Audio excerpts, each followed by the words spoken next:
us and what is seen in Tuscaloosa. Lauren Esmond in the circle, and a first pitch strike. We are underway to Shelby Eccles. Her last start coming back on April 29th versus LSU, the senior out of Kalamazoo, Michigan.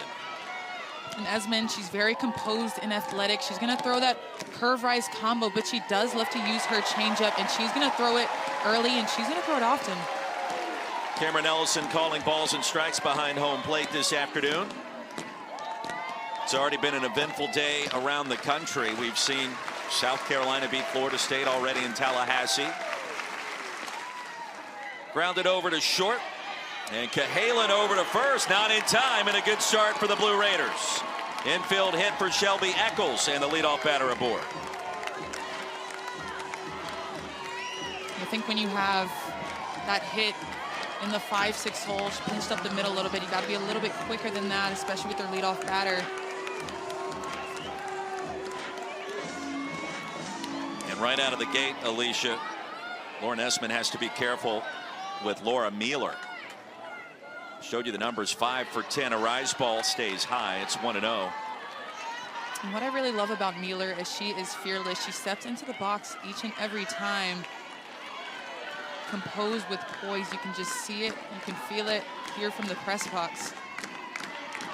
Leading hitter in Conference USA to the opposite field, but right at Larissa Pruitt for out number 1.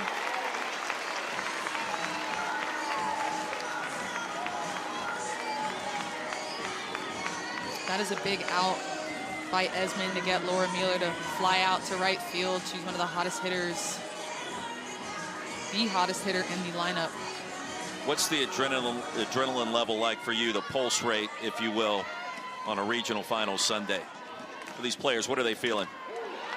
The intensity is definitely high. I mean, Middle Tennessee knows they have to pace themselves because they have to win 2 in order to come out of this regional and make it to super regionals. But if I'm Bama, I'm just trying to attack, try to get this game under our belt to advance. Maya Harris second in Conference USA and hitting at .388 coming into today. And quickly it's 0-2. Harris with a hit in all 3 games. Looking to get one in her 4th. Mentioned Esmond's last start back on April 29th against LSU. Not what she wanted. Foul tip right into the mitt of Allie Shipman. And the first strikeout for Esmond. Esmond ahead in the count, just knows that she has to throw something competitive and makes Harris chase down and out in the zone.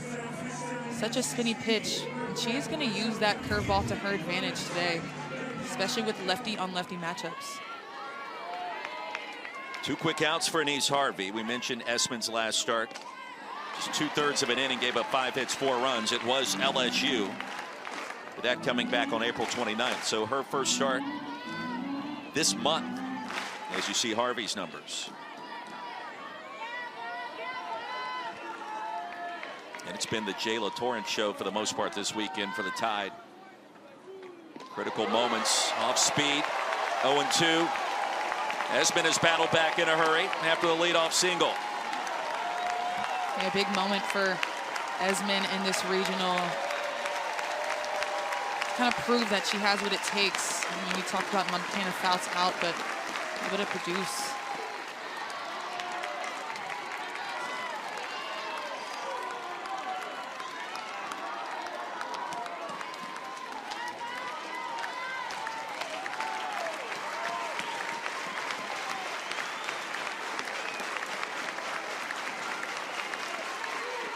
In the dirt, runner goes. Throw to second, not in time. And a stolen base for Shelby Eccles, her 27th of the season.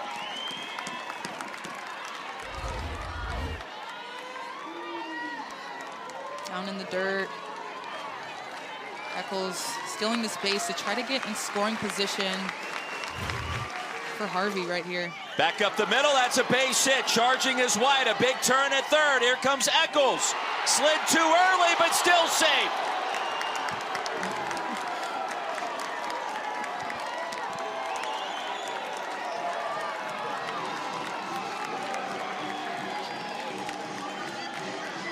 wow.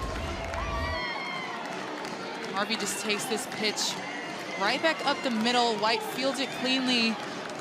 Eccles with her speed stumbles a little bit too early, but from my view, it almost looks like she stops and Shipman swipes and allows Eccles to get her hand in after she swipes that. Eccles gets her hand in there. We'll take a look at it. What a statement potentially this could be for MTSU, scoring first and some clutch two-out hitting off the bat of Anise Harvey right there. Absolutely. I mean, the name of the game is to score early and score often. I just can't help but to think about this being Gretchen Mead's third start. The more offense that you can produce for her, the better that you're going to be. But it almost looks like Eccles is safe because Shipman does swipe a little bit too early. But I think... Well, she was fortunate that she slid early yes. because otherwise Shipman is there to apply the tag before she arrives. I was going to say she has to thank her stumble a little bit. Trips her feet up for that. But she clearly gets her hand in there. I don't know that I've seen that before. I don't know that I have either. It's one of those things it's a bang-bang play that's really tough for Shipman. She knows it's going to be a bang-bang play from White in center field, tagging Eccles out. And the call upheld. 1-0 MTSU. The base hit by Eccles. She stole second, then comes around to score off the single by Harvey. And our friends from Murfreesboro, Tennessee are pretty excited about this start.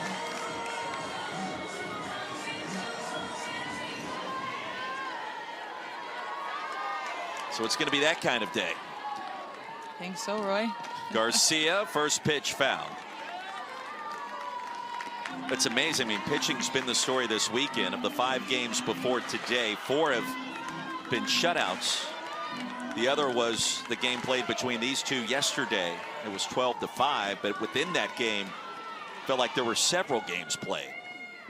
Yeah, it did. They were going tit for tat.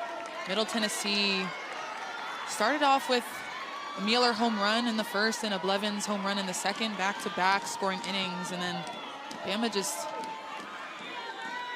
kind of pounced on them a little bit, but they were definitely playing yo-yo softball, as Patrick Murphy said yesterday. Blooper, and that'll be fielded cleanly by Cahalan at short. 2 hits and a run score. Hits in the 3rd and 4th inning that drove in 4 yesterday, and the comeback against MTSU. We take a look at our starting lineup, brought to you by Capital One. Dowling again out of that 4th spot, the cleanup position. And Hevelin with the 2 home runs, the surge of power near the bottom of the order. Gretchen Mead in the circle, and she'll face Jenna Johnson, Marissa Pruitt, and Ashley Prange to start. Senior out of Kingwood, Texas, right there near Houston. Mead, we've said her name a lot today already because she has been that player for the Middle Tennessee Raiders. She has been locking it down in the circle, throwing low to mid 60s. Has a lot of upspin, beginning a lot of fly outs, but she is just poised in the circle and is looking to get her 3rd win of this weekend. See Auburn leading Clemson 5-2 up at McWhorter Stadium. Auburn in survival mode. Jenna Johnson back in the lineup. She missed Friday, and a fly ball to left field. The Habits has it for the first out.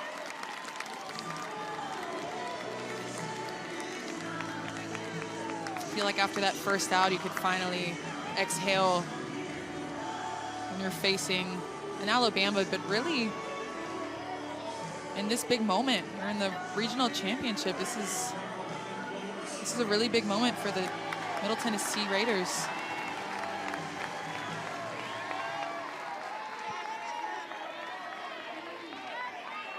First postseason win in school history this weekend. 2 wins over Central Arkansas. They'd love to pull off an upset here. It's never happened, by the way. Crimson Tide 11-0 all-time against MTSU. 2-0 in the postseason, including a win yesterday and a win back in 2018. Here's the freshman, Larissa Pruitt. one of 3 freshmen to start for head coach Patrick Murphy. And Pruitt's looking for her first hit this weekend. Still a lot of speed.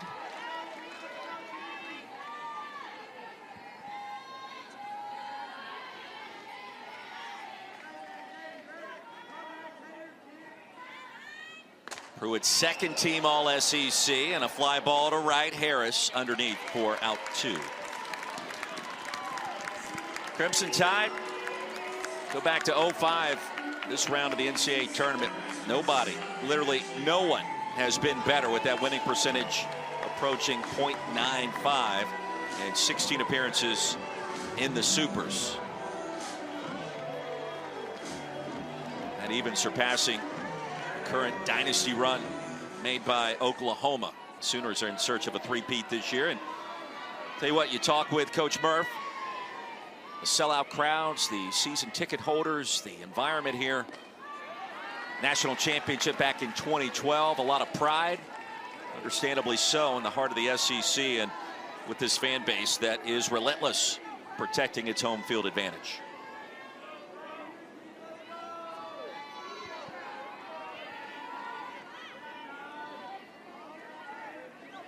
Ashley Prangy hitting .315, paces the Tide in home runs with 16. And to your point about the crowd here at Rhodes Fields, Murphy said the team brings a lot of energy, but the fans give it right back. We saw them on their feet when they were announcing the lineup, just bringing a lot of energy throughout the weekend for the Crimson Tide. 2-0 for Meade.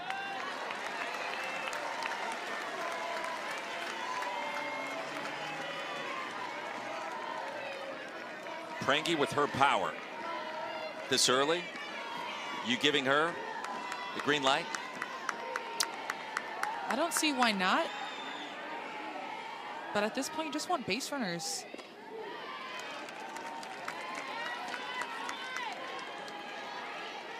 I love asking you that question, by the way. I think it really just depends on the situation. It's so early in the game. Prangy, such a hot hitter right now. She's able to wait for her pitch. She has good discipline to be able to wait for that pitch that she wants to drive.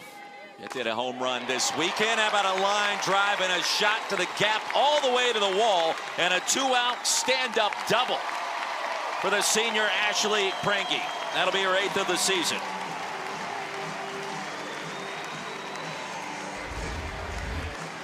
Meade coming back here from 3-0. Prangy discipline takes this pitch that's a little bit too plated over the head of Mueller into left center and legging it out for a double. Now in scoring position. The 2 outs on the board. Told you about Bailey Dowling and her performance yesterday against MTSU. Those back-to-back frames driving in 4 runs with a couple of base hits in critical situations. And this a moonshot, but the ballpark is going to hold it. The Habits with the catch. 2-out double, stranded at second. It's 1-0 Middle Tennessee. Sargent will lead things off for the Blue Raiders, and she'll foul tip it down the third baseline. Alabama's last loss to a non-major conference team in a regional action way back in 2007, and that was against a team from Tennessee in Tennessee Tech. 4-2 the final that afternoon. Big cut by Sargent, 0-2. And that's what I love about this Middle Tennessee team is they don't care who is in the other dugout. They're going out each and every day. They're having fun. We've seen it. They're competing. And they always have great body language no matter the situation. Ready to go. You've talked a lot this weekend about their energy. You've been around the game many more years than I have. It's been incredible watching them perform, and even away from the field, they're just fun to be around. Have you been around a team like this? Halen over to first in time. It's been quite a while, but you see right here they have the guitars. They have the masks. They've got the glitter. They've got the energy. Yeah, I see the moves. I feel like I'm watching the Blue Man Group right now. But that's Ava Tepe right there. And I mean, she never stops moving. Never. The catcher. You see her behind the plate. Before each and every inning, she's dancing to whatever song is playing in the stadium. But it's been a while since I've seen a team with that much energy. I mean, we felt it when we had our meetings earlier this week, but it's infectious. You feel it here from the press box. Ainsley Blevins, a big cut will even the count. I was here at the ballpark 2.5 hours before first pitch because I like to get places early. There was no music playing. Ava Tepe was down by the MTSU dugout, and she was looking up here in the direction of the press box for probably 10 minutes without flinching. And finally, she caught my attention and she said, "Hey, can you see if they can start playing music?" I mean, this is almost 3 hours before first pitch. And I said, "Yeah, let me see what I can do." So I leave the broadcast position, go over to the main press box area, say, "Hey, MTSU catcher's ready for music." Like, "We got you." Started turning on the music. She was dancing before the music started playing. I want to have what she's having. Right. Her energy is just great. You see it here, see it behind home plate.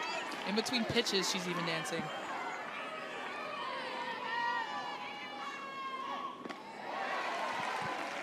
And that hitter, Blevins down to first. Another base runner for the Blue Raiders. And I want to note as well, while they have so much energy and they're playing with so much looseness throughout the weekend, Laura Miller did say they know how to flip that switch and turn it on to compete. And I think that's what's most important. You have that relationship outside of the field. You have that camaraderie, but that is going to come back tenfold when you're competing on the field. Those relationships.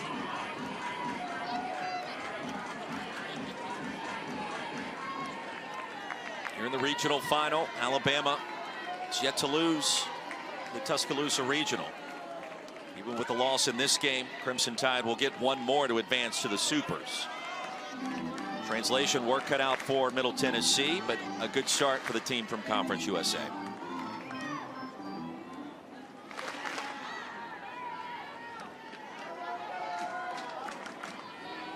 Had the big game yesterday after we were done with our triple header. Liberty over UCLA. Back up the middle, batted down by Esmond. They'll get the play at first for out number 2. Advancing to second will be Blevins. That was almost out of self-defense. In that game yesterday, tied at 1 to the top of the 7th. The pinch hitter comes in for the Flames. Base knock, 1-2-3. The Bruins went in the bottom half of the 7th. That was it. And the 4th national seed all time to go 0-2 in the regional round. Shockwaves around America.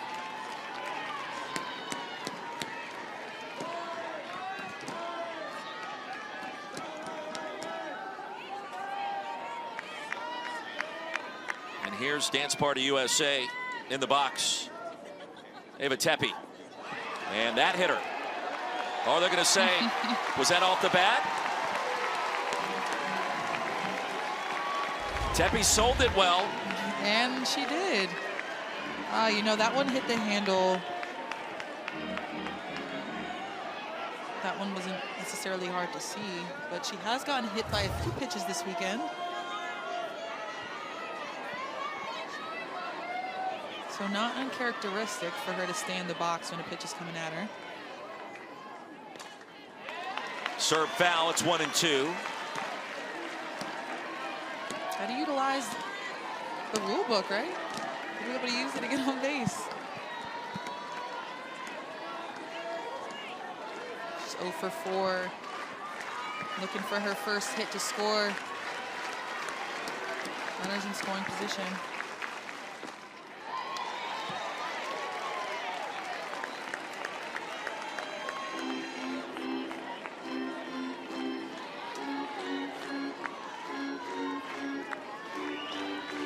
2 balls and 2 strikes the count. Tepe can keep the inning alive. MTSU will go back to the top of its order.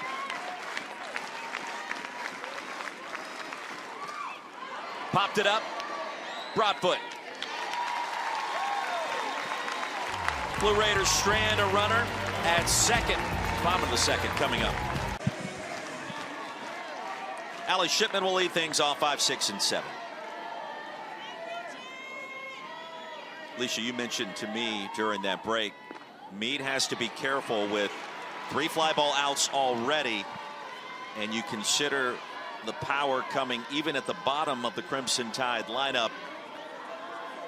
Get underneath one of those pitches and a chance to leave the ballpark. Yeah, I mean, with Meade is having so much upspin with her rise ball as that pitch goes high and foul.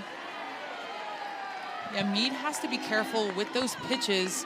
She already has 3 flyouts today, but 23 in total on the weekend and only 8 ground outs. So she has a lot more flyouts than ground outs. So she has to be a little bit careful at where she's placing them and making sure that she is spinning the ball, try to get them to continue to pop it up or swing and miss. The difference today compared to our first 2 days here, swatted foul, it's 1 and 2.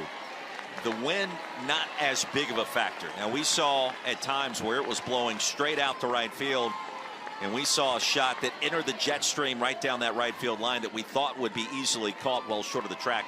It drifted out. Today, not as big of a difference, and maybe the flip side of that is you can exit to left field easier than what you could have the first 2 days here. I don't know. No, you're absolutely right. The wind is not coming in from left field. It's going to be a lot easier for these batters to let the ball. Shallow center right there on the Alabama logo comes Sargent for out 1. It's going to be a lot easier for these batters to take the ball into left field and hit it over the fence with this wind not tailing in. Only 2 lefties in the lineup. Well, 3, White a slapper. Gonna have to be careful coming into them. That upspin. See the flagpole here, not really windy at all in Rhodes Stadium. Kenley Cahalan has some pop in the bat with 7 homers this season. Opposite way and slicing foul. It's interesting listening to Coach Breeden for MTSU yesterday talk about what it was like in this atmosphere for the first time, and he said you could feel the fans' energy working against us, and he goes, we haven't played anywhere like what we played in yesterday, and he knew today it was going to be equally as festive, if not more so. He said, hey, we wish we had fans like that. Everybody does. Yeah, and he was saying that they're just embracing it. This is where you want to be. This is why you come to Middle Tennessee. You want to play on that stage. And they just had all smiles in that press interview, just talking about the fan base and the fans coming out to watch. Infield sneaks in. Garcia has this one right on the line for out number 2. Coach Jeff Breeden yesterday.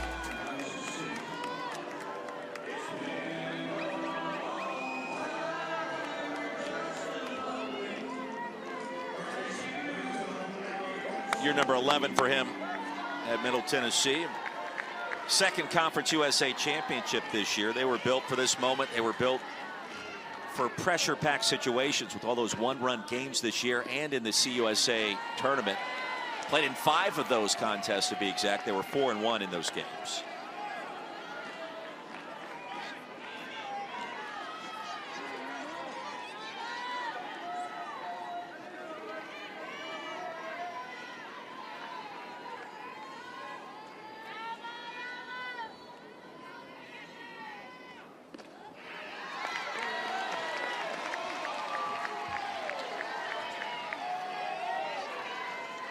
Broadfoot, another hitter that is looking for her first hit of this weekend, going 0 for 2 in the first game and 0 for 3 in the second one. Transferred from North Alabama. He's got the start primarily at first base this year. 2-1. I think Montana Fouts coming back this year is the face of college softball. Who don't want to face her? Who loves the game? Anybody that loves the game does not want her to go out on an injury. They want her to go out competing. I hope she throws tomorrow. Doesn't sound like that we're going to see Montana Fouts today, but stranger things have happened. Coach Murphy mentioned that in his press conference. Over to Garcia. How about a 1-2-3 frame? Harris. Other scores around the country. Texas has jumped out in front of A&M by a score of 4-0. You see all the updates, including the networks. Those games are on at the top right-hand corner of your screen. Alicia was telling me earlier, next weekend she's going to be a part of the 7 Innings live show. And that's going to trickle through into left center field for a base hit. So Eccles aboard for the second time. She's 2 for 2. Has a stolen base and a score to run. Yeah, Eccles is just rising to the occasion right now and getting on both leadoff hits to start the inning. Really good job by Eccles, leading the team and setting the tone. You're in studio next weekend. You excited for that? I am excited to tell these teams' stories and just, you know, talk softball, talk shop. Chopping it up? Yeah. Who's going to be in there with you? I will be with Jenny Ritter. Awesome. Who right now is at Northwestern. Some Big Ten love up there. So it's funny, she'll be coming in from Evanston, you'll be coming in from Tuscaloosa, and those two match up against each other in the Supers. Funny how that works out. Snap throw to first with Mealer into bat. Ball and a strike. Laura hit it the opposite way last time, flat out to right field.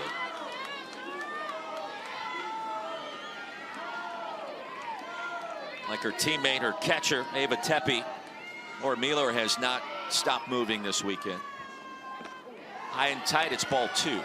It's a really good hold by Mealer. That ball, I mean, with Esmond on the left side, throwing that curveball, zipping across the zone, but a really good hold by Mealer to recognize how much more is going to move.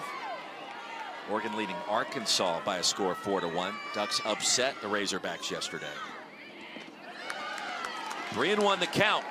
What are you seeing so far from Esmond in the circle for Alabama? She's throwing a lot of curveballs. I'm seeing a lot of pitches that are off speed too that these Raiders are swinging at a little bit. But I like that she's using both sides of the plate and going with her off speed. You have to have an off speed pitch to be successful. Oh, Mealer wanted that one. Fouled it back, full count. We talked about them using the whole staff. Looks like Mealer wanted that one, got under it just a little bit, kind of mad at herself, but see if she can redeem. Swatted, deep left field. Back is Johnson at the wall, and it's gone! Another home run!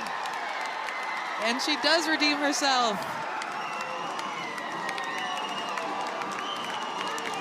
12th of the season, a stomp on home plate. Here come the Blue Raiders.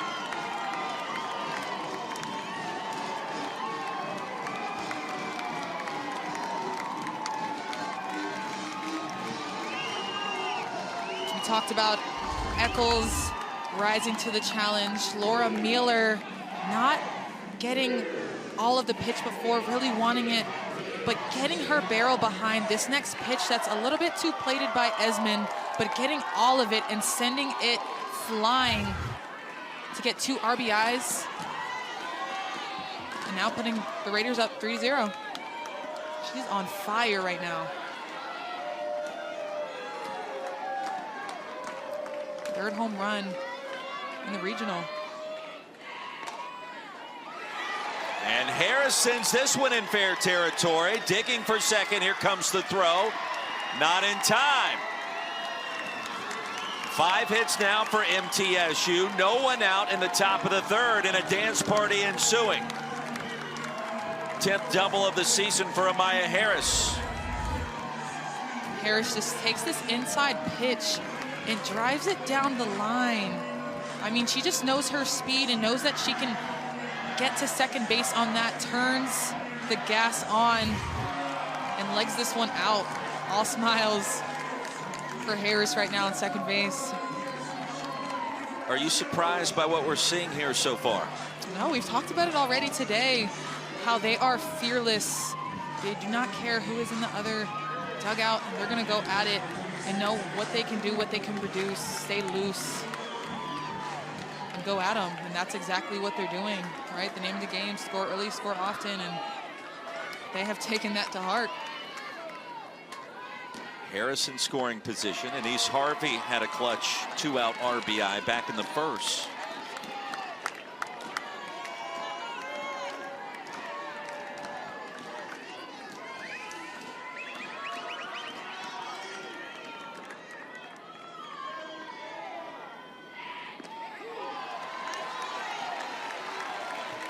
Look inside Alabama bullpen.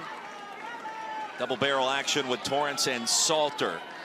And in case you've missed the previous 5 games this weekend, Jayla Torrance has been nothing short of phenomenal. Yeah, Torrance has really made an impression with her last 2 appearances, not giving up any runs, but with Esmond's appearance today, now every pitcher on Alabama's staff, except for Fouts, has made an appearance. Shallow center, Kristen White with an easy play. Harris unable to tag for the first out. Well, that'll stop a trend of 3 straight hits by Middle Tennessee. This is not uncommon territory for the Crimson Tide, as Middle Tennessee came out in their first matchup and scored 2 before Alabama bit back.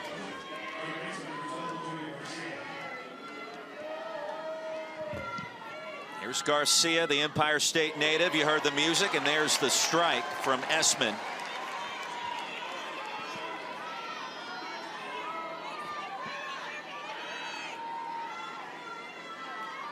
Popped up to short to end the first.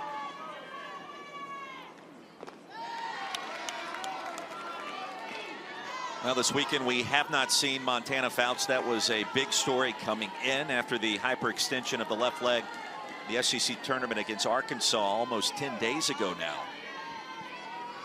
And up to this point, Alabama has essentially been in cruise control outside of the first 3 frames yesterday against this MTSU team.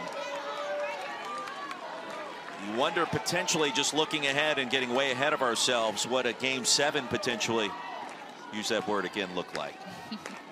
Definitely a possibility with how MTSU is coming out right now. 2-2.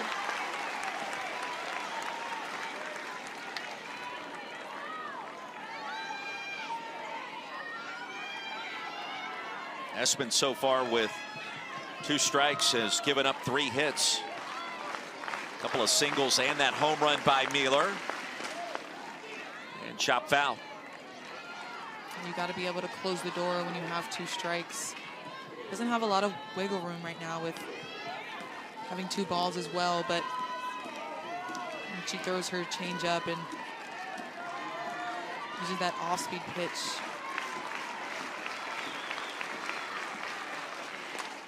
Served up the middle, a base hit. Rounding third is Harris. She'll be held there. And runners at the corners with 1 out. As Garcia was able to sneak one through the right side of second. And as I say, use her off-speed pitch. Garcia is all over it to pepper it right back up the middle. Now runners on first and third. This is exactly the spot that you want to be in for Middle Tennessee. Another 2-strike hit for Garcia. Esmond's going to have to do a better job at closing that door to limit those base hits and to stop the bleeding right now. 4th hit by MTSU with 2 strikes. Let's say grounder over to Prangy for an easy play. Garcia will get to second, so 2 in scoring position on the soft ground out by Sargent. And now with Ainsley Blevins coming up, see the base runners. Big moment early in this game here in the Tuscaloosa Regional. Middle Tennessee would love to add a couple of more runs. They had a 2-0 lead yesterday, 5-4 advantage, and then everything changed in just one frame. 8 spot was poured in by Alabama. And Hevelin's going to end this inning just like that. 2-run blast by this same bunch out of Conference USA. We did, like I said before, this is not unfamiliar territory for the Crimson Tide, but they are going to have to rely on that offense again, especially with Middle Tennessee coming in hot. Gretchen Mead has now thrown 14 innings in 2+ games. She's given up 5 hits, no runs. I mean, we talked about how much of a dog she is. She's just stepping onto that rubber, turning on that laser focus, knowing that she might be their only chance. Hevelin, straightaway center. Sargent could not have been in a better spot to start to try to find that softball. Teed up that ball, but it wasn't hit hard enough. She's like, thank you. That's what defense is about, right? Having your pitchers back and vice versa. Weekend that has seen LIU, the NEC champions, be eliminated. And the same could be said for Central Arkansas out of the Atlantic Sun. They were the champions of that conference. First AB for Kristen White, 0-1. Kristen White with so many tools. She can power slap, she can chop the ball. We've also seen her lay a bunt down. I told you a couple hours ago, I'm not Patrick Murphy, but I move Kristen White up in that batting order because she just does a little everything till she hits one to Laura Mueller. Talk about Laura Mueller just doing it offensively, but so good at shortstop too.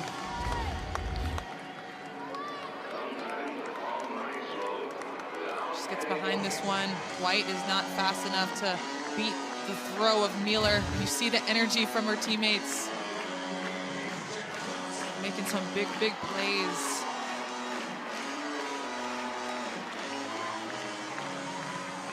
Chapel Hill, Tennessee, Forest High School, Laura Mueller. I need to get one of those gold chains she has on her neck. Legit. Back to the top of the order, Jenna Johnson, it's 0-1. Johnson was out Friday night. It was a precautionary move, according to Coach Murph, who she'll have a word with real quick here. It was a quad injury. Saw her yesterday. Faith Hensley came on as a pinch runner for her. Later, had a couple of quality innings out there in left field. Maybe the catch of the weekend for Hensley. But Johnson's back out there today and ready to go.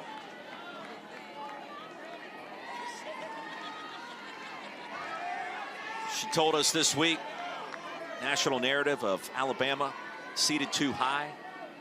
Not something that they were focused in on, but it was something that they've heard. And they've used that as motivation this weekend. 0-2.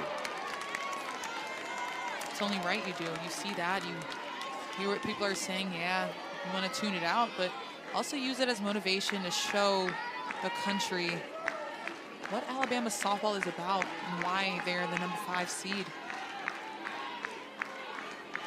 Gretchen Mead has retired 6 in a row since the Prangy double. Only hit of the afternoon for Alabama. Make it 7, and that one coming with the strikeout, and that will be the first for the senior Gretchen Mead. Yeah, I mean, they've had a good run thus far, winning their conference tournament. It's a great accomplishment, and they're just happy to have won that, and so grateful to be here. But not just grateful, they are competing here as well, as you've seen, beating Alabama 3-0 in the top of the 4th. You looked at me during that break and you said, wow, it's already the 4th inning. I mean, this thing is just flying by. Slicing foul territory, and a catch was made. Cahalan snow cones it.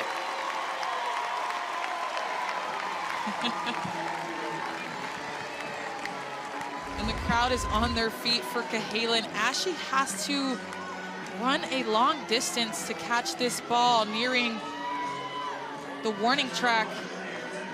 Does not lose sight of this ball. extends her arm out and makes a big catch for her pitcher, Esmond. You see the excitement on her face. I love to see it. Second AB for Ava Tepe.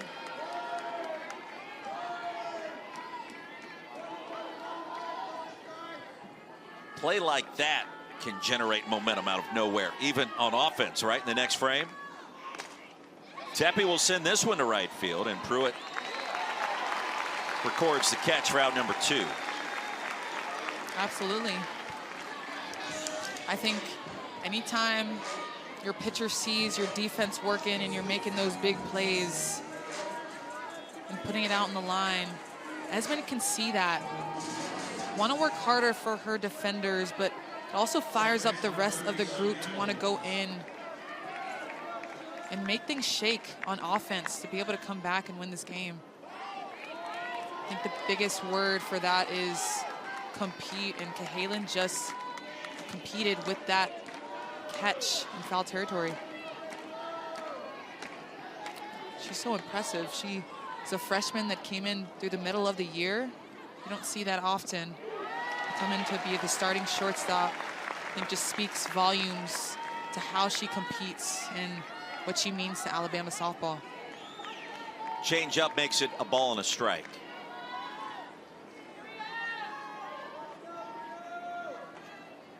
Shelby Eccles is 2 for 2, but behind in the count here. 2 for 2, and she scored 2 runs, stolen a base. The top of this MTSU order.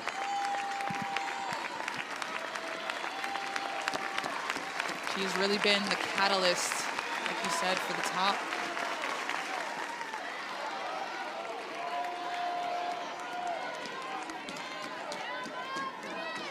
One thing that the Blue Raiders have done today is just have really good discipline at the plate and not swing at any junk that Esmond might be throwing.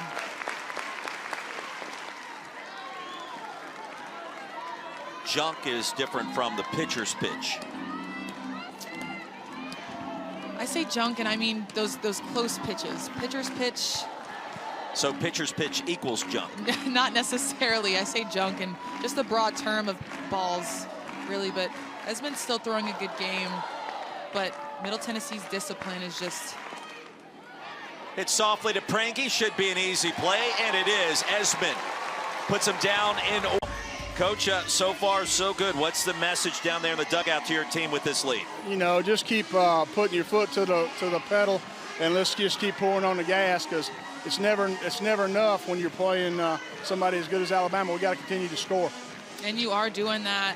There's 2 things that you said no other team does better than you, and that is bringing more energy and having fun. How much fun are you guys having in that dugout right now? Oh, it's amazing. I mean, our kids are up. You see them bouncing around right now, having a dance party out here while I'm talking. So, you know, it's amazing. They just play their rear ends off and love the game. Coach, if you want to join them, be our guest. We'd love to see it as well. I believe I better let them stay doing that. Appreciate you, Coach. Thank you. Coach. Good luck.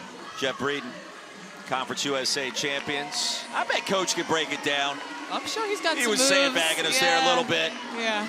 Gretchen Mead, she has been phenomenal. She hasn't given up a run since all the way back on May 12th. That's a lot of frames tossed. That is a lot of frames tossed. And while she has been doing her job, she gives a lot of credit to the defense as well, inducing those pop flies, those ground balls. You have somebody so locked in like Gretchen Mead as a defender, you just want to play behind her. All right, so looking at second time through the order, starting 2, 3, and 4 here with Pruitt.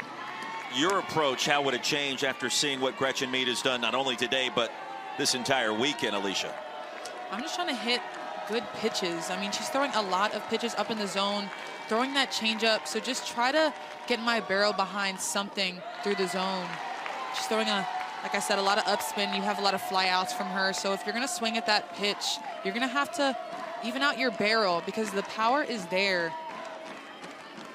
But if they can get a little bit more power behind those pitches instead of popping them up, they're probably going to go out. Well, we have seen 31 pitches so far thrown by Mead. About 72% of those have been for strikes. Ball and 2 strikes the count here. if you are Jeff Breeden, I know you can't look ahead potentially to a Game 7 later today, but at what point do you start maybe thinking about some of those scenarios and how you can try to sneak out of here as the regional champs? When does that happen, in your opinion? Not until final pitch? I think it just depends on what this game looks like going down the stretch. This one over to second underneath the glove of Eccles and into right field, and a great start for the Crimson Tide. And perhaps it was this conversation that ignited the Tide here, with Coach Murph talking to his team in the dugout right before they came up to bat here in the bottom of the fourth.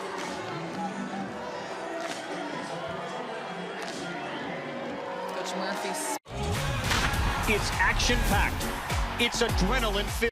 He said, we bring the energy to the fans, and the fans give it right back. Let's be fun to watch. The Tide with the leadoff hitter aboard for the first time this afternoon. Here's Prangy, rips that one foul by about 12 inches. Prangy with enough power to make this ball game 3-2 with a single swing. To double her last at bat. She's probably one of the hitters. If I'm a pitcher, I'm circling when I'm scouting the opposite team. I don't want her to beat me.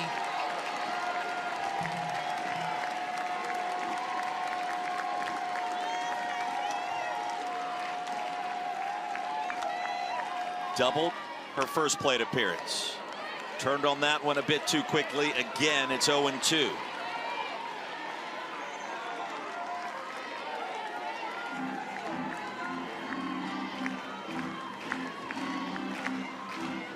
Frankie 372 with runners on base this season. So doing pretty well, rising to the occasion.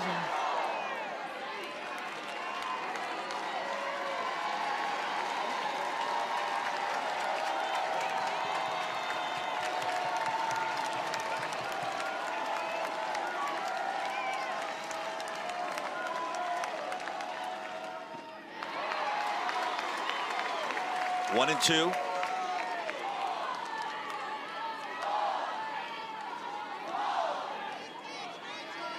Ashley Prangy, the graduate student, Indiana, but started her career at Ohio State.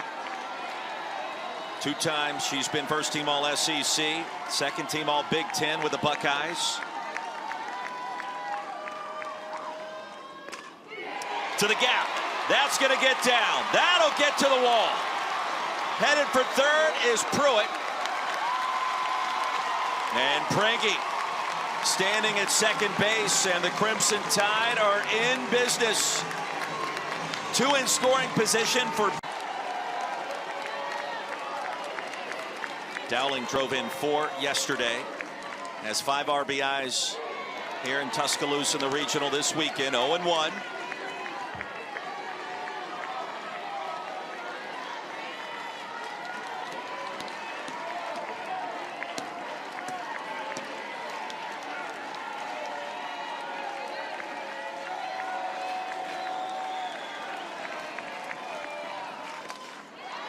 Popped up. And unable to be caught by Tepe. Right up against the netting. And she did have a clean look initially. That is a play that you have to make for your team in this high pressure situation, just to get an out on the board, especially with a hitter like Dowling up to bat. Now, if Dowling gets a hit, that could be considered an error.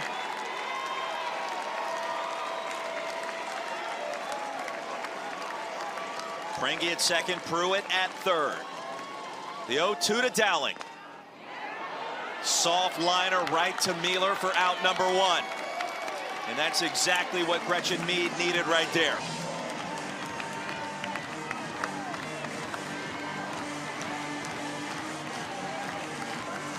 That was a really big out for Gretchen Mead right now. Mueller once again, the catch at shortstop. Gretchen really picking up Tepe behind the plate with that pop-up. Here's Allie Shipman. Fly ball. Tracking is Sargent. Is it deep enough to play Pruitt? Throw will be cut off. Bama scores its first run. Well, the sac fly by Allie Shipman makes it a 3-1 ball game. And the second out here in the bottom of the fourth. A big RBI by Shipman to score one and chip away at this lead that the Blue Raiders have, but still a really good job by Meade. Getting in a jam, but then getting two batters out back-to-back.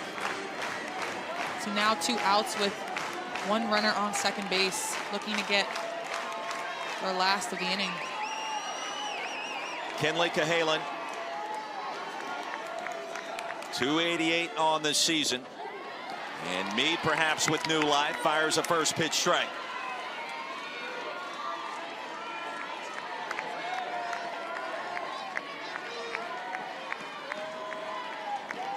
Inning started with a single by Pruitt, a double by Prangy. It felt like Alabama was getting ready to score the 8 runs that it did in the 4th inning yesterday. And Meade will get out of the mess, yielding just 1 run this afternoon. Talk about fearless. Batters, like we talked about before, they do not care that they're facing the number 5 seed. They're just, I can say it and say it over again, just so poised. Bunted foul by Amaya Harris, and keep in mind Mueller, 30 stolen bases this year in 33 attempts. And she does have a different gear with that 5'9" frame. We've seen her reach it a couple of times. The long strides makes her look deceptively fast.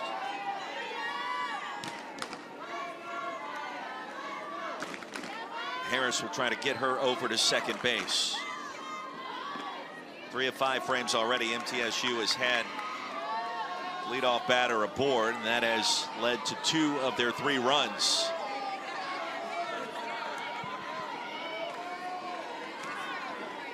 Harris 1 for 2, had her 10th double of the season back in the 3rd inning. It came after Mueller's homer. Runner goes, only play at first. Prangy fields and fires over to Hevlin. Now that'll go 5-4. Out number 1, but more importantly, Mueller now standing at second. Prangy just doing a really good job at seeing and knowing how fast Harris is to come in and charge that bunt to get an out in this inning. Well, the sacrifice.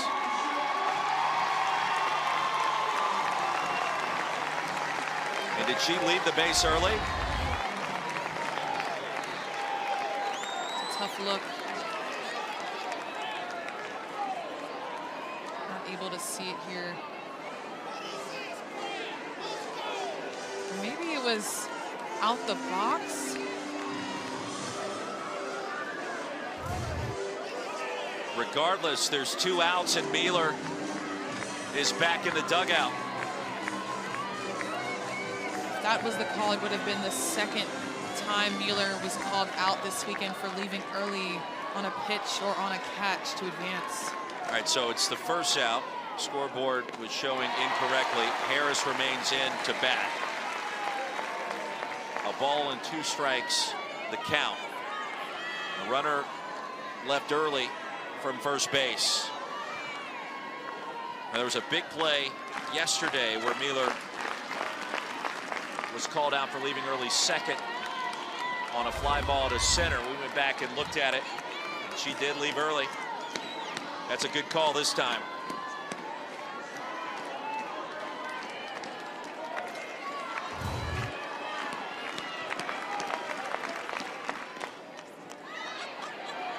And Harris to Hevlin for out number 2.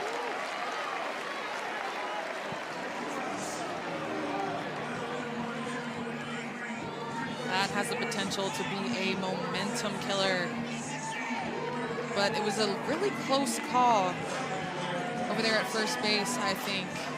But, I mean, you see just the optimism and the energy that Laura Mueller still has despite that call.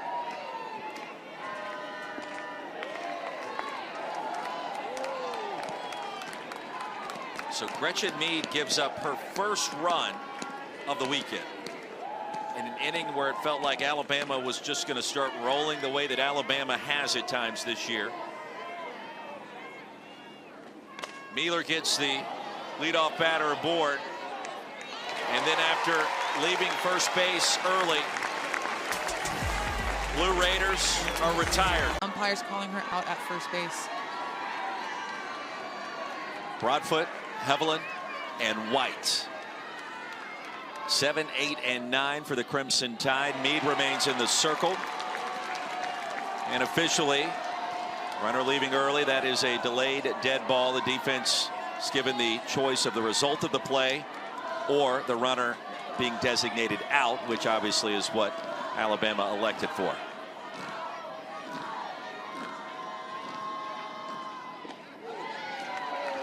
Ball and a strike. Are you seeing anything different from Mead after giving up her first run of the weekend? No, I'm not necessarily seeing anything different from her. I mean, she's been a dog all weekend. You can expect Alabama to score some runs after what they put up this weekend, being the powerhouse that they are. Chopped over to Mueller. She's up to the challenge, as she has been all weekend long, and Broadfoot is retired.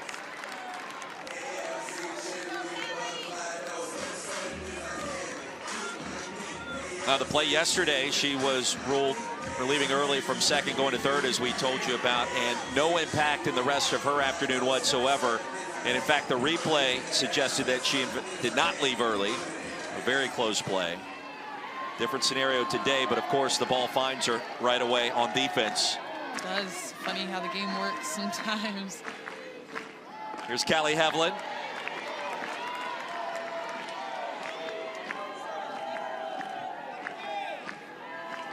Well, the story with Gretchen Mead, too, she was supposed to come back this year for Middle Tennessee as a GA, as a graduate assistant. Really wasn't thinking about utilizing her COVID year. Jeff Breeden brings in a new pitching coach, Helen Pena. They have a conversation last July. It wasn't very long. There wasn't a lot of convincing, but Coach Pena said, hey, we need you. Come on back. And Gretchen said, absolutely, Coach, I'm here for you. And since then, about 19 wins and an ERA right around 2. And the true difference maker this weekend for Middle Tennessee and T-Town.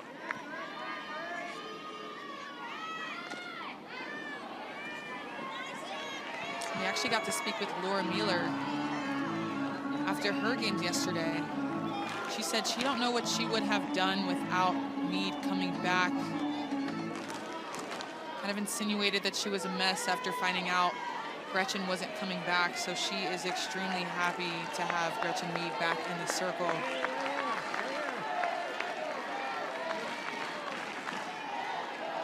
Mead lettered in volleyball and softball in high school down in Kingwood, Texas. She said there's really a lot of similarities between where she grew up and Murfreesboro, Tennessee.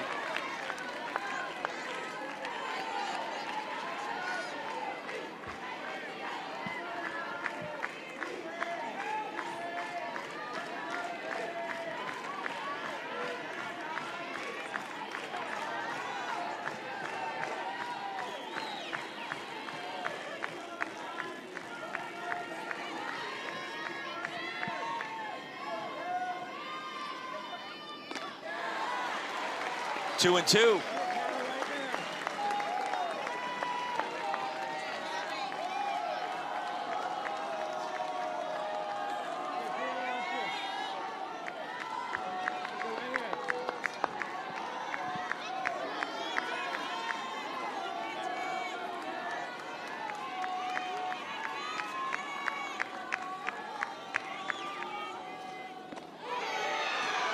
Mead on the inside corner and a called strike 3. There is activity in the Alabama bullpen. Are you ready? Montana Fouts has yet to throw a pitch this weekend. With the brace on her leg. A couple slow tosses.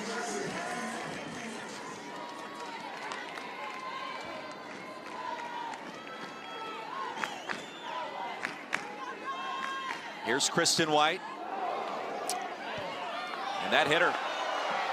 That hit her. They'll talk down to third base, and Cameron Ellison points to first quickly. She squared to bunt. And we'll take a look and try to figure out what happened here. Jeff Breeden wants to know too. The rule is if you square up and attempt to swing or bunt with your bat crossing the plate, even if the ball hits you, that is a strike. But it almost looks as if White pulls back right here at the last moment, and it looks like she does, because it hits her on her shoulder. So in that circumstance, awarded first base. Yes. But doesn't matter what I think.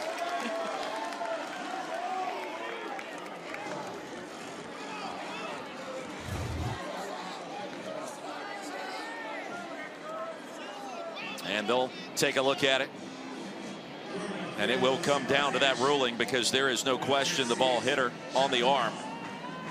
Squaring to bunt initially, moving forward, getting ready to lay it down, then pulling back, understanding that that ball was not going to come in contact with the bat. And a big moment here with 2 outs and a 2-run game.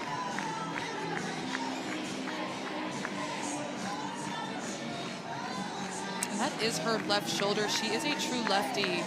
So that's also her throwing arm. A lot of the time you'll see a lefty batter, righty thrower, but White does throw it with her left arm. So you saw her a little bit ago shrugging her shoulder just to kind of feel it out, and hopefully it feels okay. Good hard hit.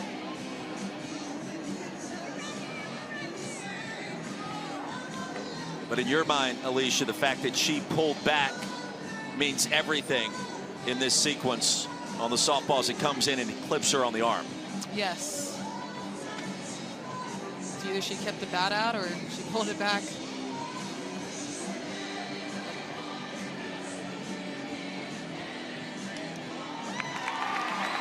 And she pulled back. Runner at first in Kristen White. We'll go back to the top of the order to Jenna Johnson. And you wonder how many moments, how many pitches, how many times can Gretchen Mead keep the #5 team in the land off the scoreboard under duress?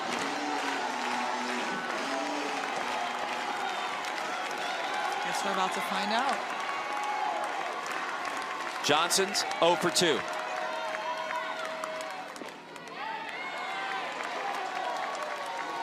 White at first base. Already a stolen base on the weekend against Long Island. Tremendous speed.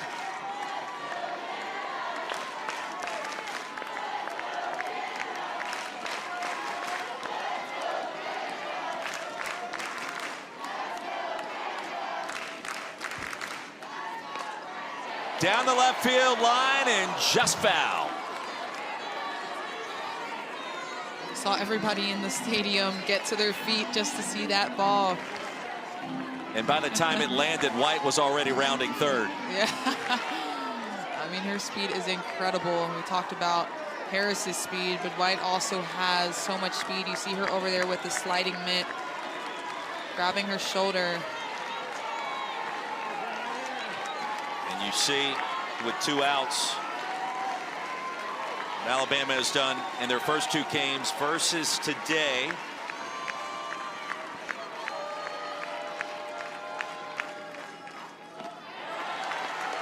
Two and one.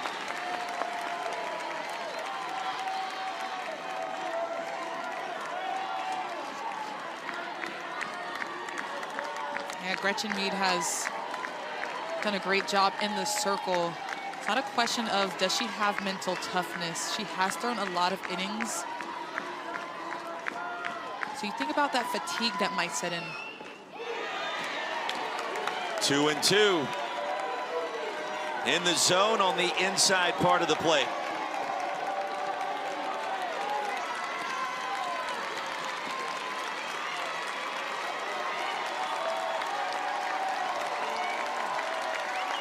As the Blue Raiders fans stand to their feet.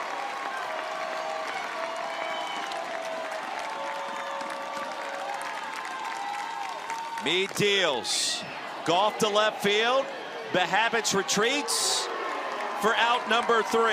And Meade escapes again. I think it would depend on the score and how Alabama is producing. Garcia to the wall. And Garcia digging for second. A leadoff double for the Blue Raiders. And Garcia gets it done. Leadoff double, that is big time. Here down the stretch in the 6th inning. You can see her, look at her little strawberries. 14th two-bagger of the season. You can just see her drive her hips on that one, knowing that she wants to go to second, licking this one out and diving into first base. Big smiles and high fives for Garcia. Lexi Medlock, the pinch runner, comes in for Garcia. She did her job. So in your mind, Alabama would have to have the lead, and Montana Fouts at that point comes in a potential save opportunity.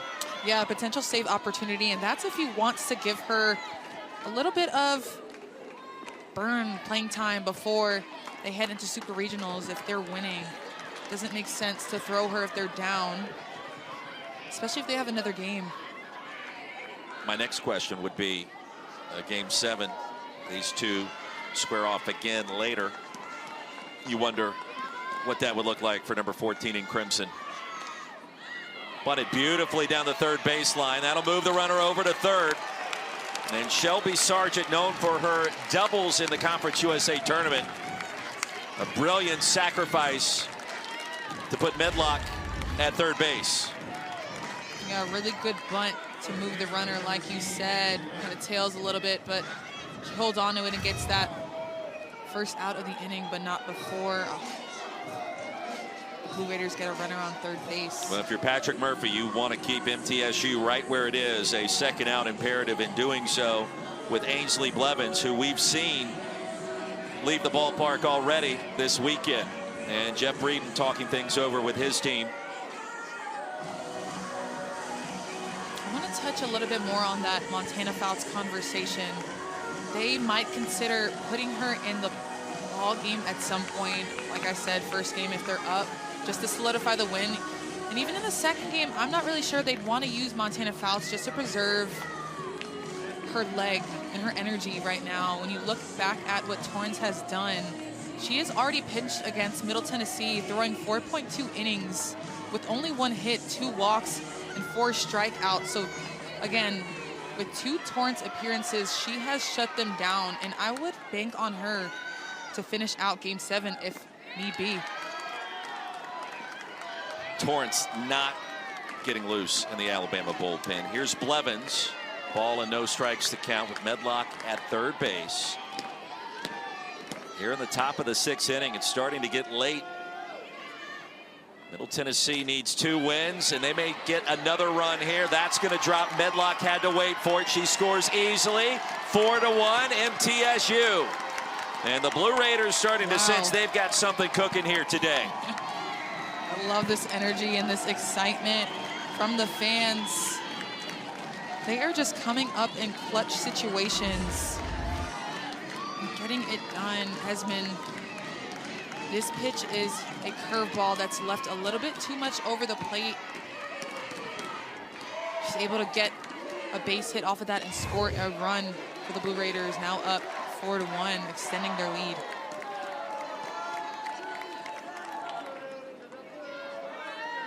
Blevins at first. Here's Savannah Behabits. Blue Raiders have scored in the first inning, a 2-run home run by Laura Mueller in the third, and now Blevins with a 1-out base hit and RBI. in the 6th.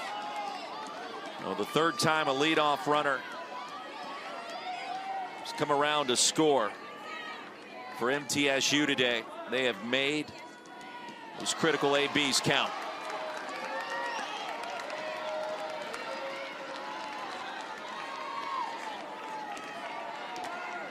Jeff Breeden, his team as animated as any team you're going to see.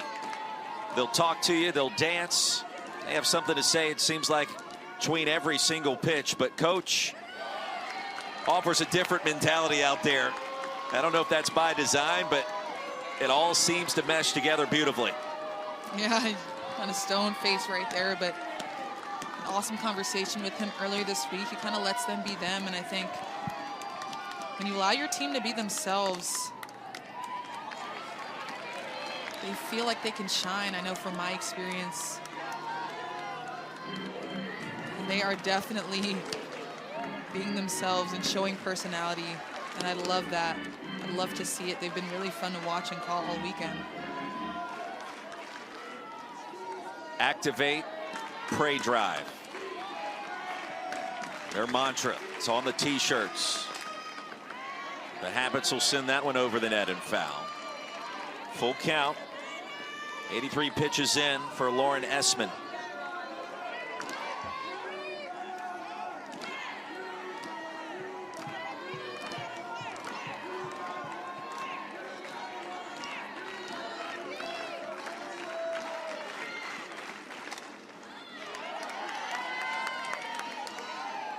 Lauren Essman only snagging 6.1 innings in conference play. Talked a little bit about this staff having to use, and essentially everyone else in the staff this weekend, put them to the test. Montana Fouts still day by day. And the payoff ripped into right field. The throw to second is in time.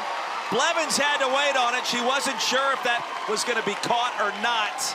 And then Pruitt, who's been sensational in right field this year and this weekend, comes up clutch with a strike toss.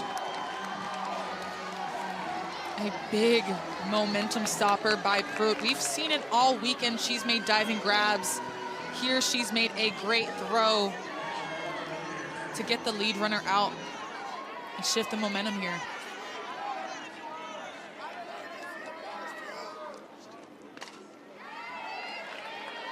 That felt like that was a base knock by Habits. Instead, she reaches on the fielder's choice to right field. And Blevins out at second on the force. Nope, clear as day, but from Blevins, I just got to do a better job at recognizing where that ball is hit, where the defenders are, because off the bat, you know that ball is hit hard through the 3-4 hole, and nobody's there covering it. So you got to be a little bit quicker with your reaction, especially when you're facing in Alabama. Got to be able to get those insurance runs. Tepe was hit. 4th time that's happened this weekend. My arithmetic is correct. Well, now at second, Habits. Tepe at first. And she raced down the first base line to get there. We've seen that all weekend too, right? Walks, hit by pitches. She's always hustling, and I love that about her. Automatically, man. Trying to beat out the throw. Ava, you got it. You know, coming into this game, she's had 12 hit by pitches, which is leading her team. So she's going to stand in the box and take first base on those balls coming into her territory. Patrick Murphy may be inclined to make a change here. Let's see what he elects to do.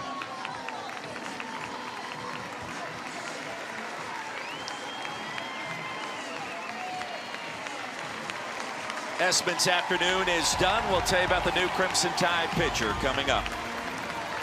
The Blue Raiders are scoring any more runs. Top of the order, Shelby Eccles. And that's probably one of the reasons Coach Murphy came out as quickly as he did, given what Eccles has done today. 2 for 3. She scored twice, stolen a base, and she has set the table from that leadoff position. And she has, and this is the 4th time through the lineup. A lot of the times you see coaches taking their pitchers out 3 times through the lineup, so Esmond has done a good job at holding them to 4 runs with how much they've been producing this weekend. I think he made a good decision by looking at the charts and seeing that this would have been the 4th time through. These pressure-packed moments in the later innings, does it conjure up memories for you at Florida? Conjures up a lot of memories for me. I think mostly at Super Regionals. I think my favorite memory was coming back with our backs up against the wall. We had a freshman walk us off on a home run against Texas A&M. What a big moment, especially for a freshman who's never been on that stage before to perform the way that she has. 3 balls, 2 strikes, 2 aboard. This one down the left field line and just foul, and that would have scored 2 for sure.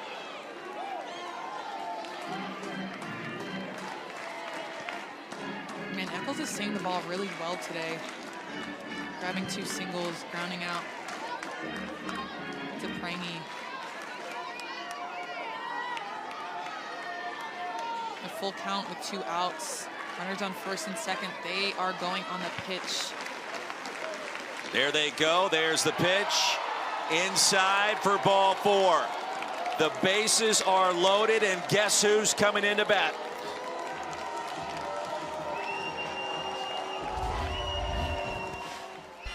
Laura Mueller. Laura Mueller has been on fire. See a home run here, so much energy. Mueller already grabbing a home run today and a single. Looking for her 3rd hit of the day.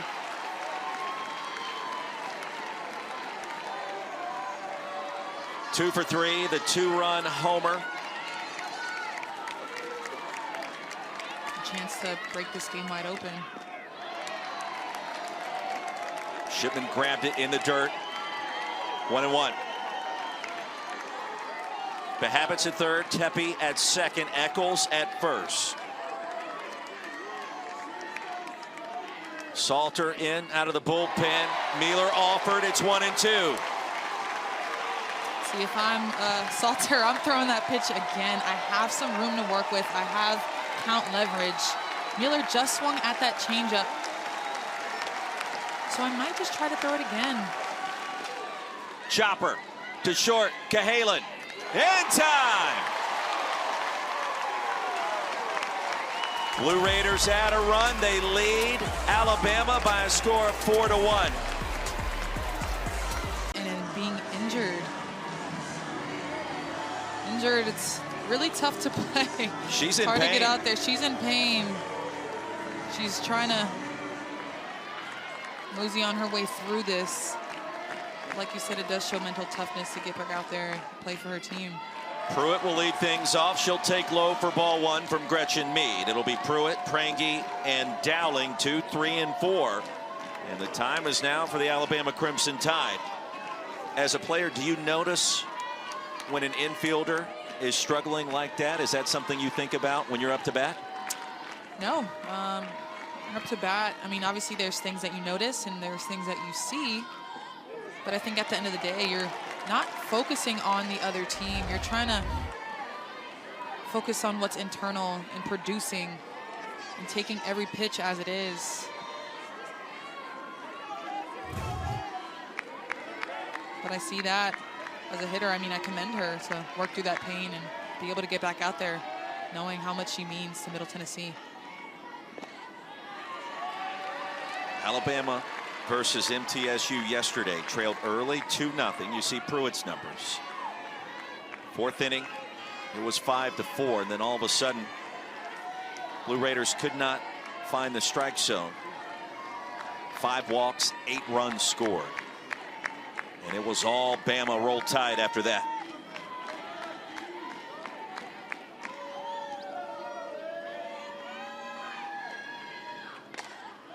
Popped it up. Eccles for out number 1. Like you said, Roy, can't make too many mistakes yesterday. They were up in the third. It wasn't until a few Blevins errors that the Crimson Tide advanced on and took advantage of that started the rally in the third inning. One more question for you, and again, we're looking ahead. Gretchen Mead now has thrown 252 pitches, having started 3 games in this Tuscaloosa Regional. If Middle Tennessee holds on, and she's efficient in these final 2 frames, knowing what's at stake, a win would punch her ticket to the Super Regionals for the first time in school history. Could she start again? She could, in fact, start again. I think, I mean, we go back to what Coach Breeden said. She's going to see how she feels. I mean, that is a lot of pitches on the weekend. But when you think about postseason play, a lot of teams are riding their Black Stallion all the way to the championship. So I think Gretchen Mead already pitching a bulk of the innings this weekend. I can't see anyone else starting that next game. We've seen Karsich getting loose at times in the bullpen. Turned on that one in a hurry, but it's going to have home run distance in foul territory. And Prangy has shown you that power in flashes here in the postseason. We did see Karsich yesterday. We, in fact, saw every other pitcher on the Middle Tennessee staff outside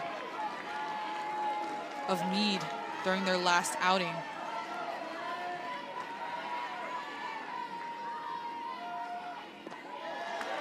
Prangy 2 for 2, 2 doubles.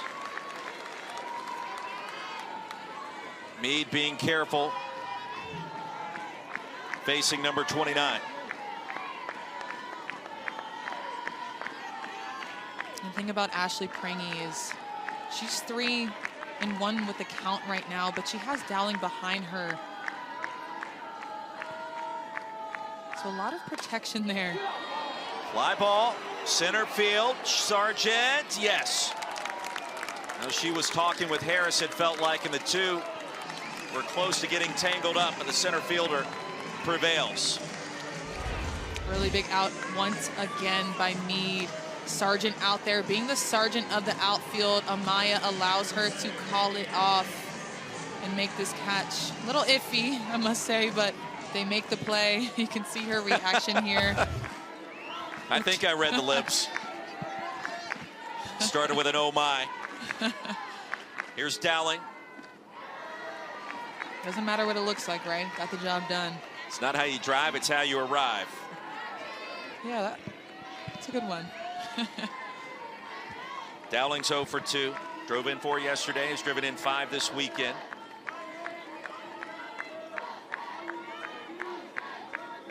We did see Mead in the Conference USA tournament. 4 days, 3 starts, 18 2/3 innings. So you would be asking her to do a little bit more than that if she were to start in a Game 7. And that's if Middle Tennessee can hold on here. Alabama still with 4 outs to work with.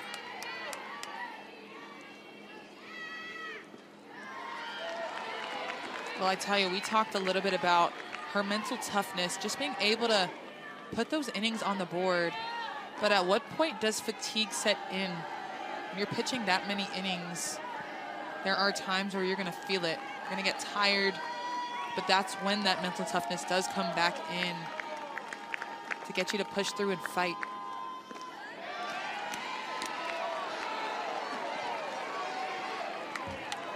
This sellout crowd has felt the momentum of each and every pitch today. Highs and lows, right?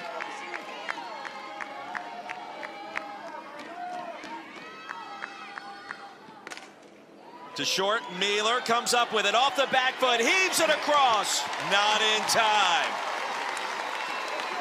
Dowling beat it out.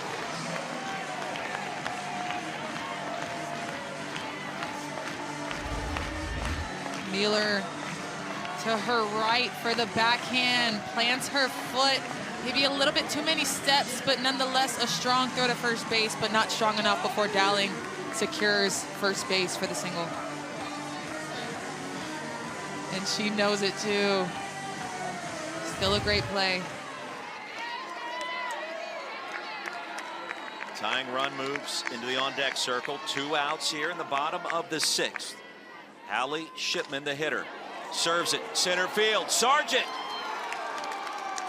4-1 our score. Middle Tennessee would love some insurance. Can they get some? We're about to find out. Watching this game right now with all eyes open. Amaya Harris will lead things off on 1 pitch. Alex Salter forces the first out.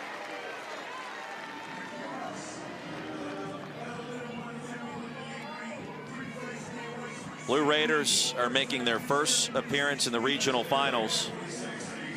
In addition to Miami of Ohio, ironically in Evanston, the 2 regionals that'll match up next weekend.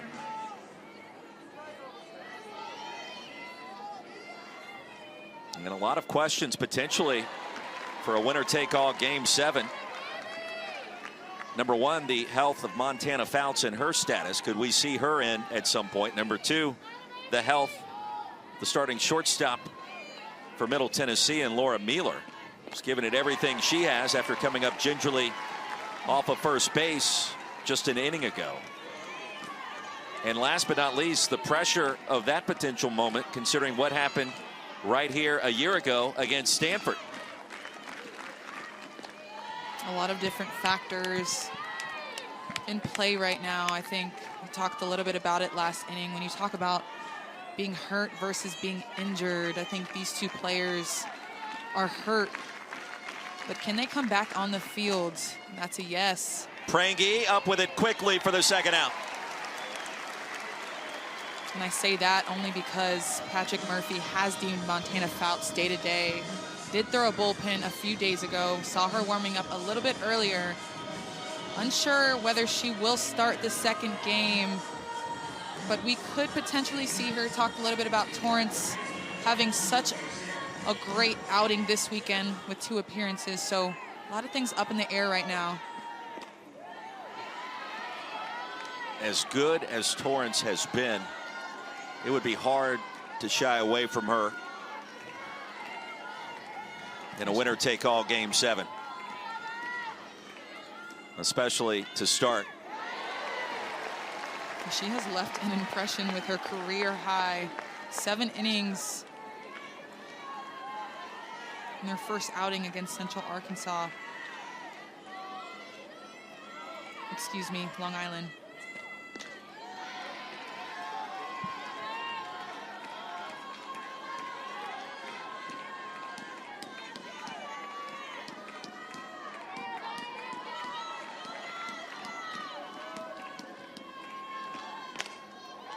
Two and 2.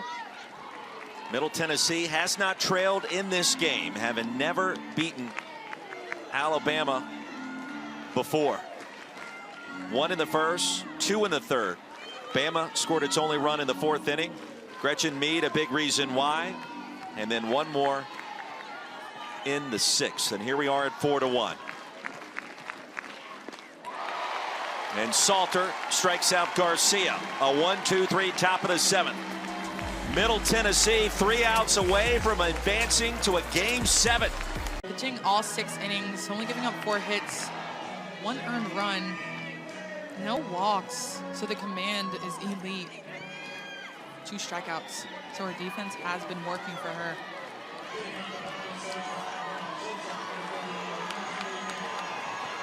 Kinley Cahalan will lead things off for the Tide. 6, 7, and 8. And here we go.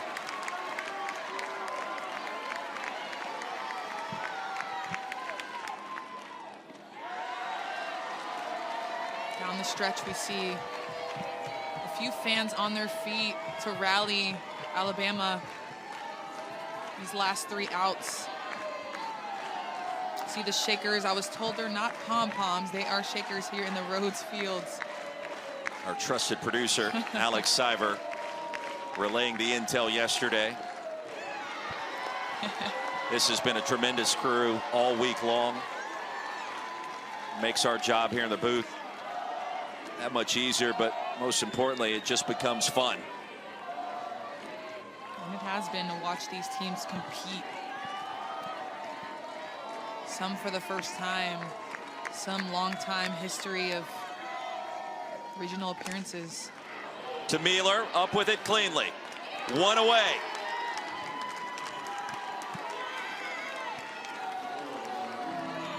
Seems the adrenaline has taken over for Laura Mealer. Last inning we saw her come out limping a little bit on that knee.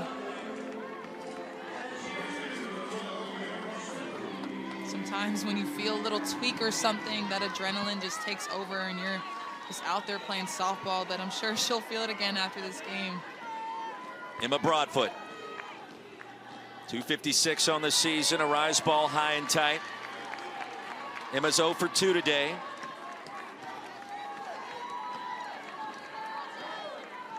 Junior out of Danville, Alabama. Plenty of experience going back to her time at North Alabama, almost 100 starts there. Not fazed by this moment.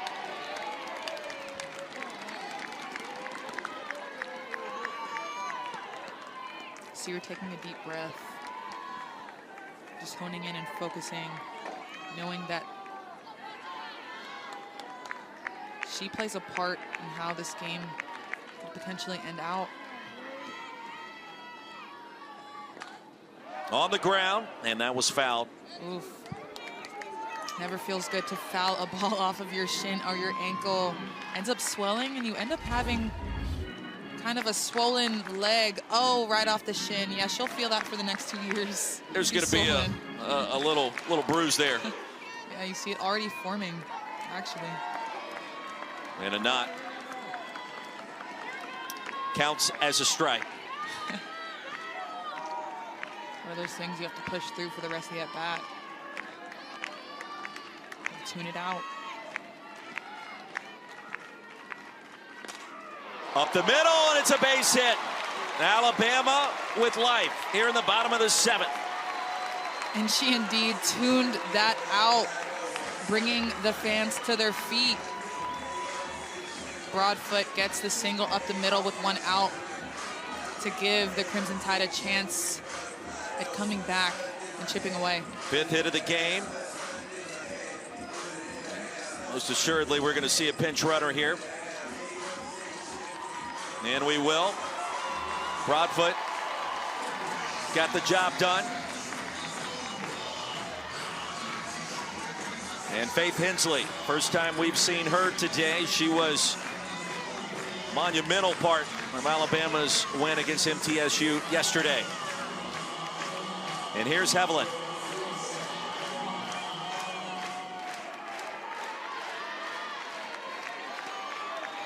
Callie with 8 home runs this season. And has shown you her power this weekend. And now Meade starting to battle a little bit. 81 pitches in. Hevelin today 0 for 2. 2 homers going back to Friday night.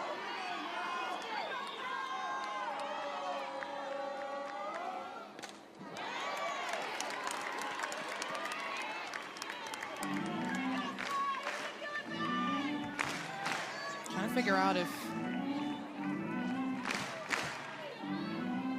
those are bubble braids or just a regular braid.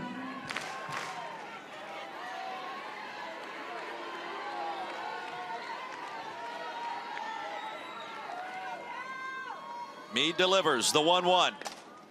Fly ball, shallow right field. Harris and Alabama down to its final out. We talked a lot about it today with just the spin that Meade has, throwing that curveball with up spin, throwing her rise up in the zone, getting a lot of fly outs, and yet again, another fly out for Meade. This is a big moment for her. 2 outs, 1 left to secure the first win of a potential doubleheader for both teams. Middle Tennessee started the day needing 2 wins against Alabama to advance to the Supers for the first time in school history. Gretchen Mead and the Blue Raiders are an out of way from making it just 1 victory needed. Upset on the mind, the Conference USA champions.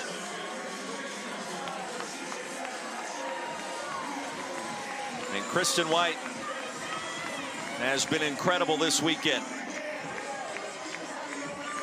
Freshman out of Phoenix City, Alabama. Not playing like a first-year player.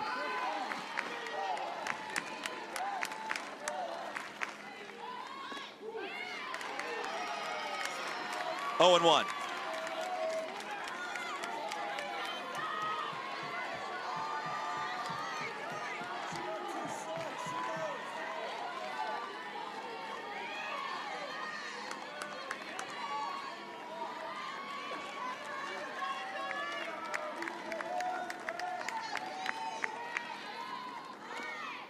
Bunted right in front of the plate. That's fair. The throw to first, and it is in time.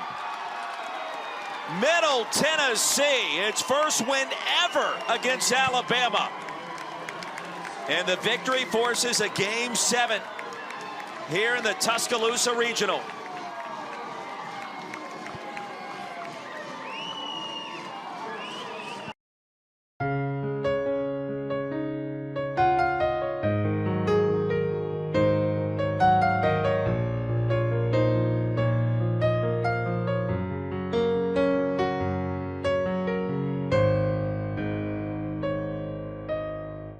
Whenever I look into your eyes, I find less peace and love for me. You are everything that I have ever wanted. I want to spend every second of my life with you.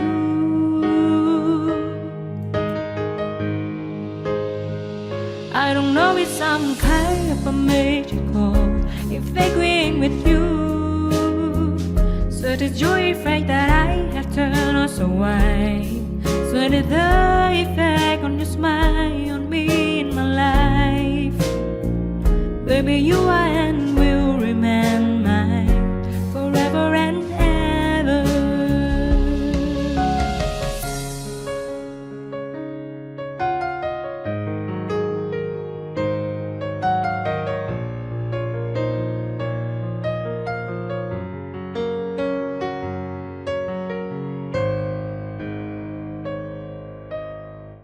Whenever I look into your eyes, I find less peace and love for me. You are everything that I have ever wanted.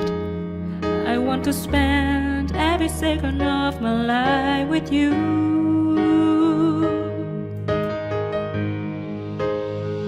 I don't know if some kind of a magical agreeing with you. So the joy effect that I have turned us away. So did the effect on your smile on me in my life. Baby, you are and will remain mine forever and ever. I don't know if some kind of a magical agreeing with you. So the joy effect that I have turned us away. So did the effect on your smile on me in my life. Baby, you are and